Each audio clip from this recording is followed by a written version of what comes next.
Hello everyone, स्वागत है आप सभी का अपने चैनल इंग्लिश फॉरस पर। तो आज हम सभी पढ़ेंगे एक शानदार कहानी। ठीक है, इस कहानी से हम सीखेंगे कि हम इंग्लिश की रीडिंग कैसे करते हैं और रीडिंग के साथ साथ हम एक एक वर्ड का हिंदी अर्थ समझते हुए पूरे सेंटेंस का अर्थ समझेंगे और साथ ही साथ इस स्टोरी में आए हुए इम्पॉर्टेंट ग्रामर के जो कॉन्सेप्ट्स हैं उनको सीखेंगे। ठीक है, तो जिससे ओवरऑल आपकी इंग्लिश अच्छी हो और आप इंग्लिश बोलने के लिए प्रयास कर पाएँ। ठीक है, तो चलिए शुरू करते हैं। अगर वीडियो से आपकी हेल्प हो तो आप वीडियो को ज़रूर शेयर सब्सक्राइब करिएगा। चलिए शुरू करते हैं। क्लेवर फॉक्स, इसका मतलब हुआ चालाक लोमड़ी। ठीक है, फॉक्स का पार्ट्स ऑफ स्पीच है नाउन। ठीक है, और क्लेवर का पार्ट्स ऑफ स्पीच है एडजेक्टिव। क्यों? क्योंकि ये नाउन की विशेषता बता रहा है। ठीक है, चालाक लोमड़ी। Once a fox while roaming about in the forest in search of food. ठीक है, पहले यहाँ तक अर्थ समझ लेते हैं। एक बार एक लोमड़ी, रोमिंग अबाउट, वाइल इसका मतलब क्या है? घूमने के दौरान। ठीक है, जब वो इधर उधर घूम रही थी उसके दौरान, इन द फॉरेस्ट जंगल में, इन सर्च मतलब खोज में, ऑफ फूड भोजन के। ठीक है, ये तो हो गया इसका हिंदी अर्थ। अगर हम ग्रामर से बात करें तो देखिए, वन से ये होता है एडवर्ब ऑफ टाइम, समय बताने वाला एडवर्ब है। ठीक है, आ होता है आर्टिकल जो फॉक्स नाउन के पहले लगा इसको काउंटेबल बनाने के लिए। ठीक है, वाइल फिर से एडवर्ब है और रोमिंग ये है वर्ब की आईएनजी फॉर्म। ठीक है, और इसके साथ लगा है अबाउट फिक्स प्रेपोजिशन। ठीक है, जैसे रोम अबाउट का मतलब होता है आसपास घूमना। अब क्योंकि ये कॉन्टिन्यूटी में सेंस दे रहा है कॉन्टिन्यूटी का, तो इसलिए इसमें जो वर्ब का हिस्सा है, ठीक है, इसमें आईएनजी फॉर्म लगा दिया गया है। ठीक है, ये फिक्स प्रेपोजिशन वाला कॉन्सेप्ट है, रोम अबाउट। ठीक है, क्योंकि अब कॉन्टिन्यूटी में तो इसमें आईएनजी लगाया गया है। इन द फॉरेस्ट जंगल में, इन प्रेपोजिशन हो गया और इस प्रेपोजिशन के साथ ये जो नाउन है ये प्रेपोजिशन का ऑब्जेक्ट बन जाएगा। प्रेपोजिशन हमेशा अपने साथ एक नाउन लेते हैं और उसके पहले द आर्टिकल लगा है। ठीक है, ऐसे यहाँ इन प्रेपोजिशन। ठीक है, सर्च नाउन हो गया, ऑफ प्रेपोजिशन फूड नाउन हो गया। ठीक, केम अक्रॉस, अब देखिए ये जो है ये भी एक फ्रेजल वर्ब होता है। ठीक है, जिसमें वर्ब का हिस्सा रहता है और प्रेपोजिशन का। कम अक्रॉस इसका मतलब होता है किसी चीज़ से अचानक भेंट होना।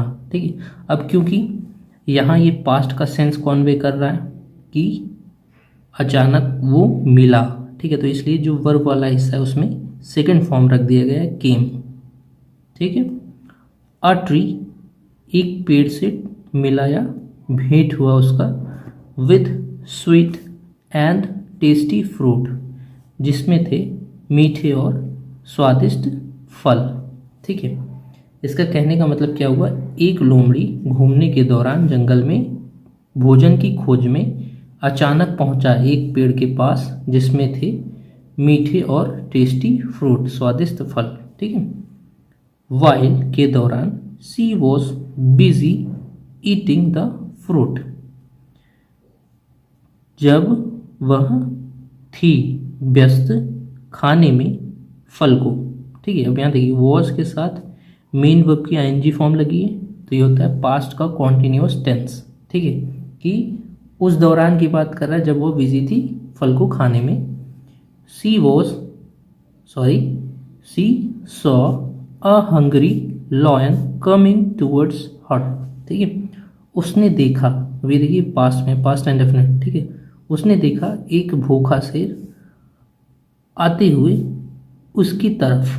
ठीक है, हर मतलब उसकी तरफ, उसकी, और टुवर्ड्स मतलब तरफ। ठीक है, सी थॉट, उसने सोचा, if the lion test the fruit, अगर लॉयन चखता है फल को। ठीक है, मैं देखिए टेस्ट, ये वर्ब की फर्स्ट फॉर्म के साथ लगा है एस। ठीक है, ये होता है प्रेजेंट इंडेफिनिट का टेंस। इसका अर्थ ये निकलेगा कि अगर लॉयन चखता है फल को, he will not let anybody else eat them, वह नहीं खाने देगा किसी और को, एनीबडी एल्स मतलब किसी और को भी, ईट देम उन्हें खाने नहीं देगा, ईट मतलब खाना, ठीक।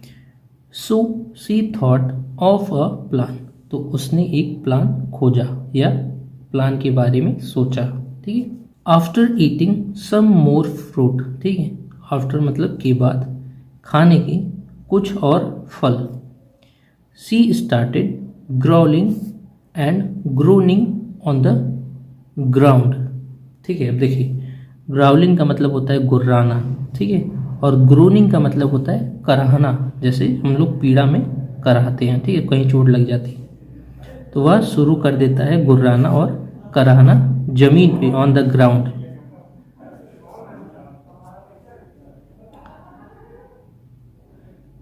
एंड सून बिकेम मोशनलेस, और जल्द ही वह हो जाता है अस्थाई। मोशनलेस मतलब कि आपके शरीर में कोई गतिविधि नहीं हो रही, आप स्टैचू बन जाते हैं, ठीक है। As soon as the lion approach the fox, जैसे ही लॉयन ने अप्रोच किया लोमड़ी को, अप्रोच मतलब उसके पास गया।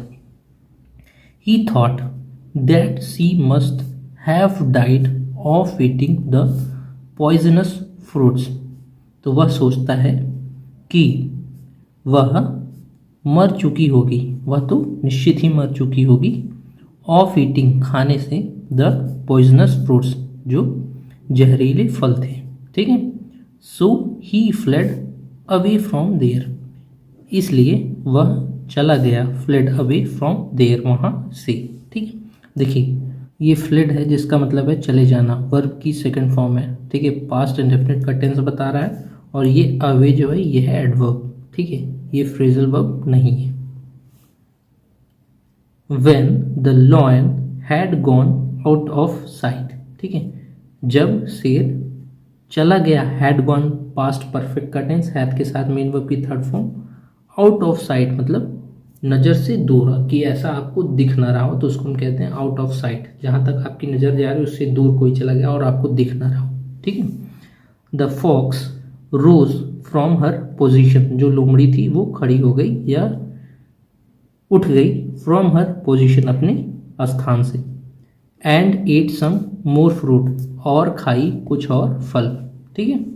Then she went to the nearby pond to drink water, ठीक है, तब वह गई समीप, टू द नियर पॉन्ड मतलब जो पास का तालाब था उसके पास गई पीने के लिए पानी, टू ड्रिंक मतलब पीने के लिए। नियर द पॉन्ड तालाब के समीप, सी शॉ अ स्केलेटन, ठीक है, उसने देखा एक कंकाल, ठीक है, स्केलेटन मतलब होता है कंकाल, यह हड्डी आप कह सकते हो। थिंकिंग ऑफ अ प्लान मतलब कि वह एक प्लान सोचने के बाद या सोचते हुए, ठीक है। She kept it under the tree, वह एक प्लान सोचा और उसने रख दिया इट उस स्केलेटन को एक पेड़ के नीचे, ठीक है। नेक्स्ट डे अगले दिन, when the lion was passing from there, अगले दिन जब शेर वहाँ से गुजर रहा था, फ्रॉम देयर मतलब वहाँ से, वॉज के साथ मेन वर्ब की आईएनजी फॉर्म, पास्ट कॉन्टिन्यूअस का टेंस, गुजर रहा था। ही सॉ द स्केलेटन, उसने देखा कंकाल को, ठीक है, सॉ मेन वर्ब की सेकंड फॉर्म तो पास्ट इंडेफिनिट का टेंस। आउट ऑफ फियर डर के नाते, ठीक है, आउट ऑफ फियर मतलब इतना डर जाना कि उसकी वजह से वहाँ से भाग जाना, ऐसे के सेंस में हम लिखते हैं out of fear. He fled from the forest itself, वह भाग गया जंगल से, खुद से, ठीक, वह खुद ही जंगल से भाग गया, इटसेल्फ मतलब खुद ही, ठीक है।